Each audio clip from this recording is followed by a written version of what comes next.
Un gusto en saludarles, profesores y compañeros del Seminario Epistemología. Les saluda Fulmelis Gauna y voy a hablarles sobre las bases del paradigma epistemológico sociocrítico. Este paradigma es una corriente del pensamiento que surgió como respuesta al positivismo en los años 20 del siglo XX. Este paradigma sostiene que el conocimiento se construye siempre por intereses que parten de las necesidades de los grupos. Se fundamenta en la teoría crítica que busca entender las formas de dominación social de las sociedades postindustriales y los cambios que propicia el capitalismo. El paradigma sociocrítico surge en la escuela de Frankfurt en los años 20 del siglo XX. Esta escuela de investigación social fue fundada por los teóricos Mark Oskmermer y Theodor Adorno como respuesta a las corrientes positivistas del pensamiento. Estas corrientes mantienen que el único conocimiento válido era el científico. Sin embargo, el positivismo se convirtió en reduccionista, dejando por fuera factores importantes de análisis. La escuela de Frankfurt es la escuela del pensamiento asociada con el paradigma sociocrítico. Entre los representantes más destacados de este paradigma se encuentran Michael Appel, Theodor Adorno, Mark Oskmermer, Herbert Marcuse, Erich Fromm, Jürgen Habermas, Pablo Freire y Gustavo Leiva. Es importante mencionar que este paradigma se caracteriza por su carácter autorreflexivo, participativo y emancipador, porque busca la autonomía racional y liberadora del ser humano y consigue mediante la capacitación y transformación social. En el paradigma sociocrítico, la relación entre el investigador y el objeto de investigación es muy estrecha y dinámica, ya que el investigador no es un mero observador, sino que se convierte en un generador de cambio que facilita las transformaciones sociales. Con relación a la relación investigador-objeto de investigación, en el paradigma sociocrítico, el investigador construye su objeto de estudio en fusión con el mismo, pues se encuentra comprometido con las actividades emancipadoras a través del análisis dialéctico. El investigador debe mostrar la realidad que está siempre latente a través de las apariencias. Para ello se hace necesario la integración e interrelación entre el objeto y el sujeto.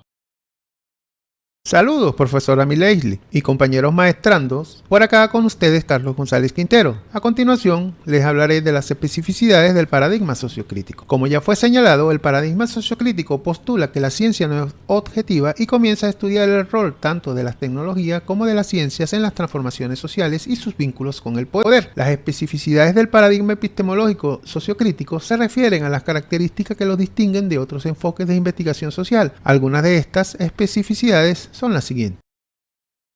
Asume una postura crítica frente a la realidad social, cuestionando las estructuras de poder y las desigualdades y las injusticias que la atraviesan. Busca transformar la realidad social, no solo describirla o explicarla. Para ello, propone una investigación participativa, dialógica y emancipadora que involucra a los actores sociales en el proceso de producción del conocimiento y acción. Reconoce la diversidad y la complejidad de la realidad social, así como la pluralidad de perspectivas y saberes que la interpretan. Por eso, valora el diálogo intercultural, interdisciplinario e intersectorial como una estrategia para construir conocimiento crítico y relevante.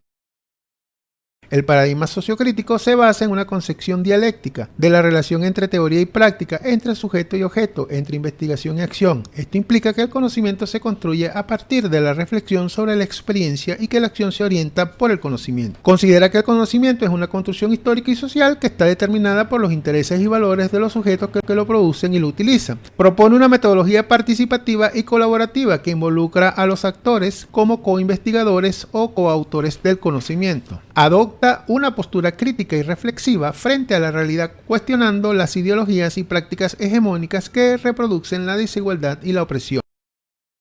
Propone una metodología dialéctica que integra la teoría y la praxis, la acción y la reflexión, el sujeto y el objeto de estudio. Utiliza técnicas cualitativas como la observación participante, la entrevista, el análisis documental, el grupo de discusión, etc., para comprender la complejidad y diversidad de los fenómenos sociales. Busca generar un conocimiento crítico y emancipador que contribuya a la transformación social y el empoderamiento de los sujetos.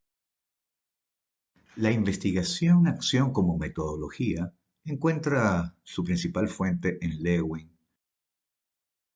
quien acuña el término por primera vez en 1944 para referirse a aquella metodología que estudia problemas sociales pero además propicia la solución de los mismos. Es decir, con esta metodología se genera y expande no solo el conocimiento teórico, sino también el práctico. La investigación-acción se caracteriza por, en primer lugar, el análisis diagnóstico de una situación problemática en la práctica, la recolección de la información sobre la misma, la conceptualización de la información, la formulación de estrategias de acción para resolver el problema, su ejecución y evaluación de resultados, pasos que luego se repiten en forma reiterativa y cíclica hasta encontrar la mejor solución. En el caso de nuestro proyecto Educación sin Límites, la comunidad escolar discute sobre los problemas que perciben en su contexto particular, lo analizan y proponen acciones para cambiar la problemática. Pero para ello, como instrumento de participación y colaboración, se hace uso del método Altadir de planificación popular. Sí, de aquel que desarrollase el ministro de Planificación de Allende, que les permite a cada uno de los miembros de la comunidad ir desde el diagnóstico del problema y su conocimiento hasta las acciones para resolverlos, pasando por el monitoreo, reflexión y evaluación. En estas Navidades tuve el placer de leer el último libro del coreano Byung-Chul Han, que es un elogio a la inactividad. ¿Qué tiene que ver con lo que hemos tratado? Pues etimológicamente la palabra teoría viene del griego y hace referencia al desarrollo del conocimiento a través de la contemplación o de la inactividad. Pero en eso también coincidía Lewin. No hay nada más práctico que una buena teoría. Hola a todos, les saluda Alfredo Kawao y les voy a hablar sobre la sistematización de las experiencias. Este método implica un esfuerzo cualitativamente más complejo que el simple acto de organizar o clasificar datos. Se refiere a sistematizar informaciones que aluden a procesos sociohistóricos, dinámicos y complejos, tanto personales como colectivos. Las experiencias no son simplemente hechos o acontecimientos puntuales, sino que abarcan un conjunto de dimensiones objetivas y subjetivas de la realidad histórica. Entre las características fundamentales de la sistematización de experiencias se pueden nombrar la producción de conocimientos desde la experiencia, apuntando a trascenderla, la recuperación de lo sucedido, reconstruyéndolo históricamente para interpretarlo y obtener aprendizajes, la valorización de los saberes de las personas, que son sujetos de las experiencias, la contribución a identificación de las tensiones entre el proyecto y el proceso, la identificación y formulación de las lecciones aprendidas, la posibilidad de documentar las experiencias y elaborar materiales y productos comunicativos de utilidad para el trabajo de las organizaciones y el fortalecimiento de las capacidades individuales y grupales. Las personas que son protagonistas de la experiencia deben ser las principales protagonistas de su sistematización, aunque para realizarla pueden requerir apoyo o asesoría de otras personas. Según Oscar Jara en su libro La sistematización de experiencias, práctica y teoría para otros mundos posibles, publicado en el año 2018, presenta una propuesta de sistematización en 5 tiempos, pero que no siempre es requerido seguirlo en el mismo orden, pues el procedimiento a utilizar dependerá de muchos factores concretos de cada proceso. Los 5 tiempos son los siguientes. 1. El punto de partida, la experiencia. Este es el comienzo de todo proceso de sistematización. No se puede sistematizar algo que no se ha experimentado. 2.